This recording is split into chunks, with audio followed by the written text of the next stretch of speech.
So now we'll get into spanning trees of graphs. If G is a connected multigraph, then a subgraph T is called a spanning tree if it spans G, in other words, contains all the vertices of G, and is a tree. So it's just a subgraph which is a tree and contains all the vertices of the original graph. Let's have a look at some examples. So maybe this is our graph G.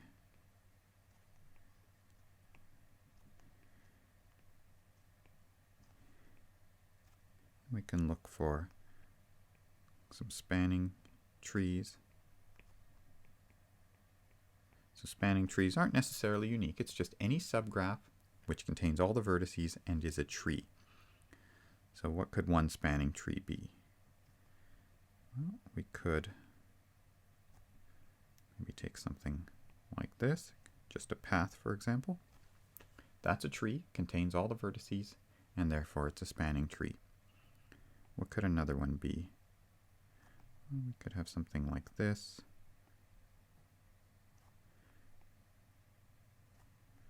And then maybe like that. So again, there's a tree. It contains all the vertices, and therefore it's a spanning tree. How about another one? Maybe I'll list all the vertices out first. And then what we can do is we can just add some edges in. And I'll keep going. I'm not going to introduce a cycle. I'll just keep adding edges in. And maybe I'll add that edge in as well. And so there we've got a tree, and it contains all the vertices, so it's a spanning tree. So all of those are examples of spanning trees of the original graph. As we can see, a graph can have many different spanning trees. So in general, what could be a process we could use to find a spanning tree? How do we know they exist, and how can we find them? Well, that's what this following theorem tells us, is that every connected multigraph has a spanning tree, so they exist. Note here that we're talking about connected graphs, so they have a spanning tree. And here's a couple of different ways we could select them. So we could start with G, and if there is a cycle, delete an edge on the cycle. And if there still is a cycle, delete another edge, and just continue doing that until you've removed all the cycles in the graph. You will not have disconnected the graph because removing an edge on the cycle results in a graph that's still connected if you started with something that was connected. And so this would be a connected graph. It contains all the original vertices, and there's no cycles because you've removed all the edges that were on cycles. And therefore, it is a spanning tree. So let's just summarize the argument we gave. So deleting an edge on a cycle preserves connectivity. We end up with a graph which has no cycles, because all we've been doing in this process is removing an edge on a cycle. Every time we see a cycle, remove an edge on it. So we'll end up, once this process concludes, we'll end up with no cycles, because if there was a cycle, well, we wouldn't be done. We'd just remove another edge. So it has no cycles and is connected. And that's a tree. And so we've produced a spanning tree. Another way we can produce a spanning tree, so this first one was essentially start with the G, remove stuff until you get down to a tree. The other way we can do it is we could build up. We could start with just the vertices and then add edges from G to this graph, which consists of just the vertices to start with, and then any edge we can consecutively add to that. And then we build it up until we get something that's connected, and we just make sure we avoid introducing cycles. I never add an edge if it's going to create a cycle. So that's what this is telling us.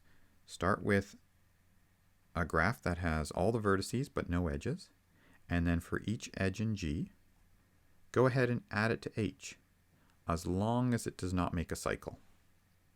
And then you just keep going. Add it to H, add another edge to H, add another edge to H. And we go through that process, making sure we never add ones that create a cycle, and in the end, what we've produced is a spanning tree. So why is this going to be a spanning tree? Well, when this process terminates, so we keep adding edges and edges and edges. When this process terminates, we have a graph with no cycles.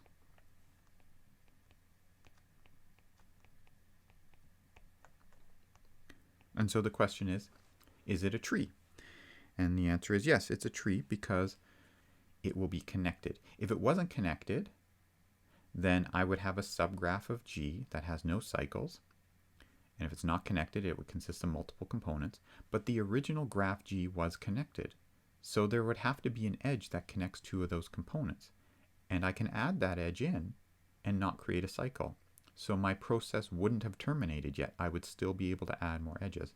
So when it finally does terminate, it means I've got a graph with no cycles that is connected. And this is because the original graph G is connected. And again, that's a tree. So we've got a connected graph with no cycles, so that's a tree, and it's a spanning tree. So each of these algorithms will produce a spanning tree, either the tearing down G, removing edges to get to the tree, or the building up from the vertex set up to the spanning tree. So either approach we can get our spanning tree from. So now I want to look at how can we search through a graph. We've looked at methods for searching through a tree. How can we search through a graph? There's a couple of ways to do that, and they are basically the something first search. So we're going to look in this case at a depth first search algorithm for searching through the vertices of a graph. So we're going to start with a connected graph, and we're going to assume our vertex set is ordered. The idea behind a depth first search algorithm is we start at a vertex and produce a longest path. Then we backtrack. So the idea is we start at a vertex, and the way we search through our graph is we just keep going, keep moving forward until we run into a dead end. So that's this idea of start at a vertex, produce some longest path. Once we hit a dead end, we come back and see if we can branch off. And that's the idea of the depth first search. And here is the algorithm written out. So we've got a connected graph, an ordered set of vertices. And this ordered set of vertices is really just saying that we've got some precedence. So vertex 1 has higher precedence than vertex 2, and so on. There's just so that if ever I'm at a crossroads where I'm saying, I'm at a vertex, which one do I visit first? Do I visit that one or do I visit that one? Where should my path go to next? This ordering on the vertices is going to tell me you take the one that's smallest in the ordering. Okay, so what are we going to output? Well, we're going to output a set of edges such that this is a spanning tree of G. So our depth first search algorithm is a way to search through the vertices of the graph and do it in such a way that what you end up producing in the end is a spanning tree. So here's how our algorithm will work. We start at a first vertex, namely the first vertex in our ordered list. We don't have to start there, mind you. We can start at any vertex we want, and then just decisions get made along the way as to which one to choose next. We just choose them based on the ordering. But I'm going to describe the algorithm as building up from vertex 1. You could also build up from any other vertex. Our edge set starts out as being empty, and then what we do is we mark one as visited. So here we go. We're going to mark one as visited. I'm just going to mark it by coloring it in. So I visited vertex 1. If all neighbors of that current vertex I'm at have been visited, well, they haven't, so I then go down to the else statement. So all the neighbors of 1 have not been visited, so now I'm here. Then let I be the smallest neighbor that has not been visited. And here, smallest is referring to the ordering. So what's our smallest neighbor? Well, we've got 2 neighbors of 1, 2, and 4. 2 is the smallest. So what does it say to do with that? Mark I as visited. So 2 is our smallest neighbor, so I marked it as visited. I colored it in. Then we add the edge to the edge set. So I add that edge. And then let parent of that vertex 2 be vertex 1. So that just says store how you got to 2. I got to 2 by coming from vertex 1. That's really what this is saying here. It's just saying store the information. How did you get to vertex 2? I came to it through its parent vertex, which was vertex 1. I'm also going to keep the running list of edges here. I'm drawing them or shading them in my diagram, but we can also keep the running list here. So there we go. We've got 1, 2 in our edge list for our tree. Then what do? Then we let V be I and go back to step 2. In other words, I now pass the torch over to vertex 2, and now I'm staring at vertex 2, and now I'm going to continue on from there. So now if all neighbors of 2 have been visited, have they? Nope, there's a whole bunch of neighbors I haven't visited yet. Then we go down to our else statement because they haven't been visited. Let I be the smallest neighbor of 2 that has not been visited. What's our smallest neighbor that has not been visited? That is 3. Of all the neighbors, 5, 3, and 7, 3 is the smallest. It hasn't been visited. So we add it, or mark it, sorry, as visited, and then add the edge in. So now we've added the edge to 3.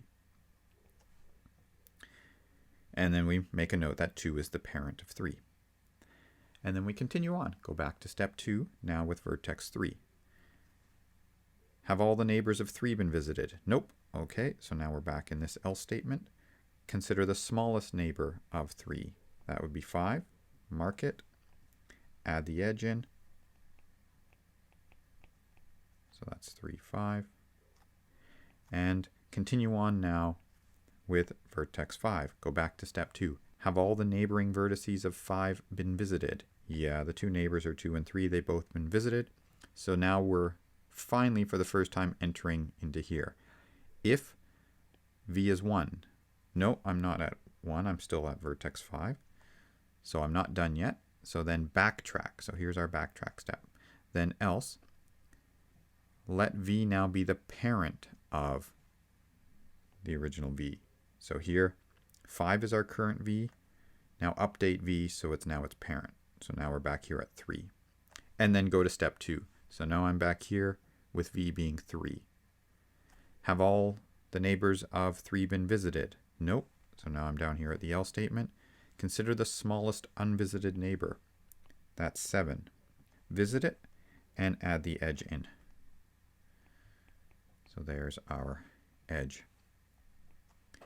And then we continue on. We're now at vertex 7. Have all its neighbors been visited? Nope, 4 hasn't. That's the smallest one. So let's visit it. Add the edge in. And so that means we've just added edge 7, 4 in. And then return back up to step 2. Have all the neighbors of 4 been visited? No, 6 hasn't. Okay, so visit it. Add the edge in. And at this point we can see we visited all of the vertices, but we can see how does the algorithm actually terminate in this case. Well, then it goes, now you're at 6. Have all neighbors of 6 been visited? Yes, they have. Is it vertex 1? Nope, it's vertex 6. So then backtrack to the parent. So now I'm here. Have all the neighbors of 4 been visited? Yep. Are we staring at vertex 1? No, we're not. So go to its parent. So we head back out to its parent. Have all the neighbors of 7 been visited? Yep. Is it vertex 1? Nope. So backtrack up to its parent. Have all the neighbors of 3 been visited? Yep. Is it vertex 1? Nope. So go back up to its parent. Have all the neighbors of 2 been visited? Yes. Is it vertex 1? Nope. So go back up to its parent. Have all the neighbors of 1 been visited? Yep. Is it vertex 1? Yes, it is. So we are now here. And that's the return statement. Therefore, return your set of vertices and the edge set that you've constructed. So there's our depth first search spanning tree. At least those are the edges of the depth first search spanning tree. We can also draw it out as a rooted tree.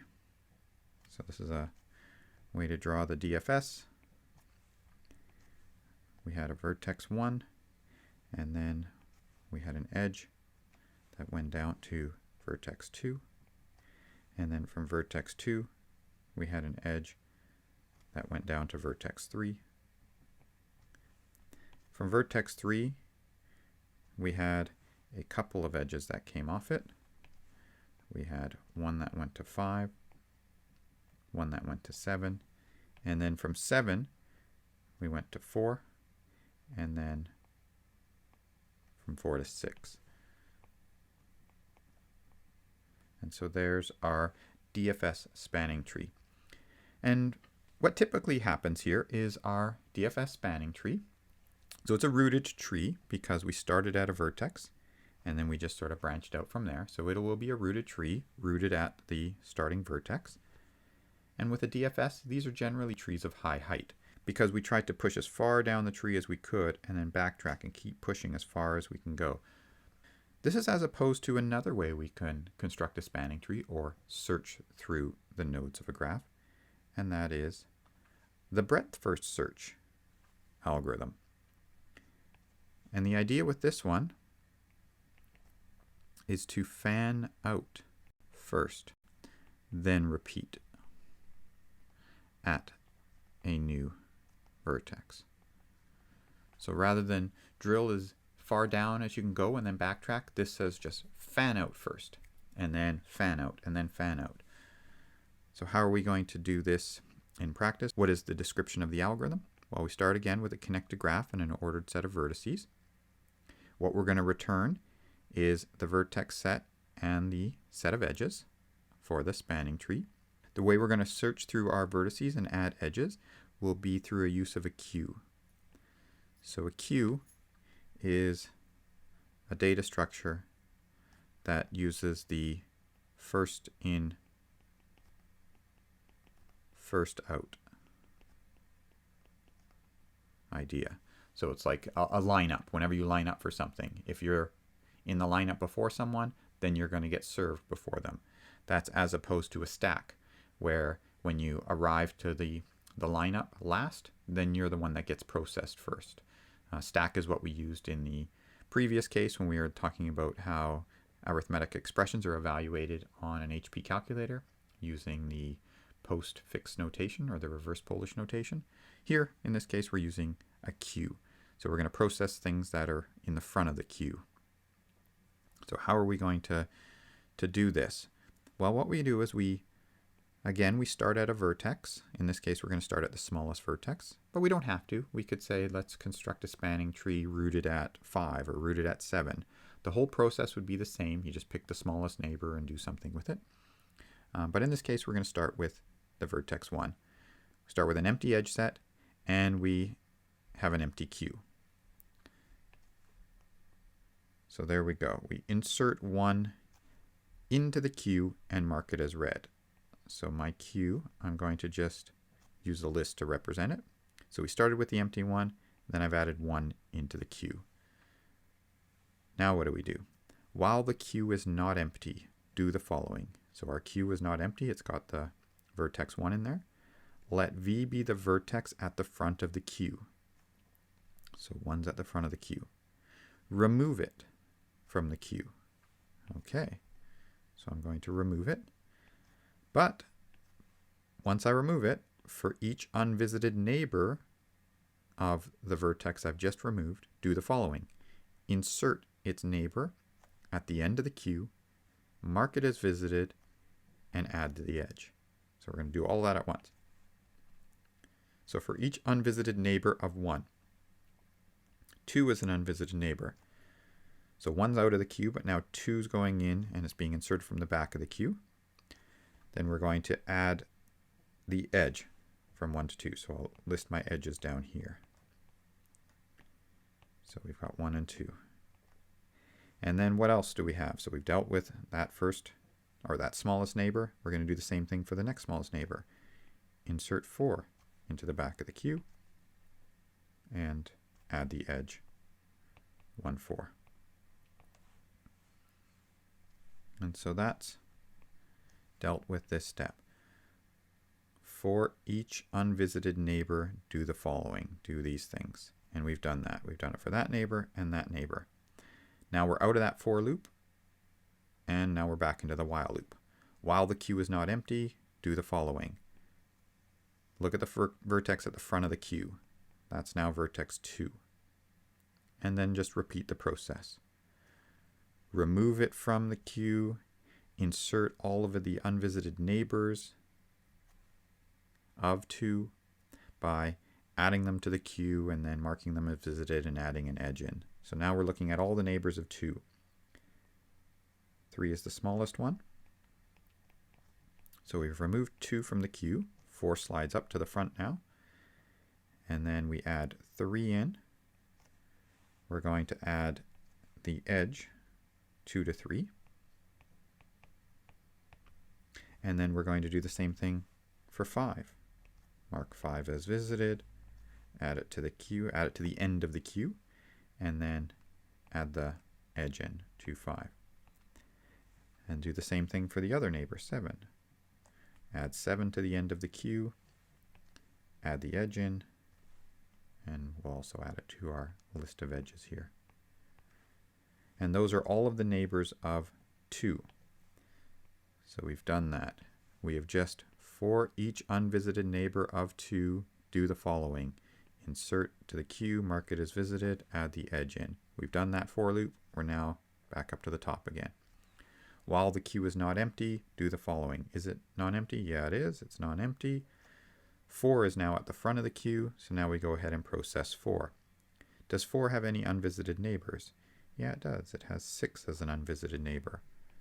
So we remove 4 from the queue and we stick 6 into the back of the queue. We add the edge from 4 to 6. And now we've dealt with every unvisited neighbor of 4. So we're now back up here. While queue is non-empty, do. Look at the first vertex, 3. We remove it from the queue. Are there any unvisited neighbors? No, they're not. So basically, we're not going to be doing this step at all anymore because we have no more unvisited vertices. So we are just going to be looping around like this, and at every stage we are just removing it from the queue. So what happens when we apply that step is, while queue is not empty, remove. While queue is not empty, remove. While queue is not empty, remove. While queue is not empty, remove. Because all our vertices have been visited. So then we get down to the empty queue. And while queue is non-empty, no, it's empty now. So then return the graph. And so there is our breadth first search spanning tree of our graph. And that tells us the vertices that we visited and the order in which we've visited them. So we can go ahead and redraw this as our BFS spanning tree. We'll draw it as a rooted tree. And it's going to look like this. Vertex 1. And then there's a couple of edges coming off of that. We hit vertex 2 and vertex 4. And then from vertex 2, we have 3 edges coming off of that. Vertex 4 has 1 edge coming off of that. And so this was 3, 5, and 7. And that went to 6. And there's our BFS spanning tree. Notice it's height 2. So there's all the vertices at level 1. There's all the vertices at level 2. So it's a height 2 tree. And this is as opposed to the depth first search. Breadth first search generally have small height. We'll flip back to the DFS.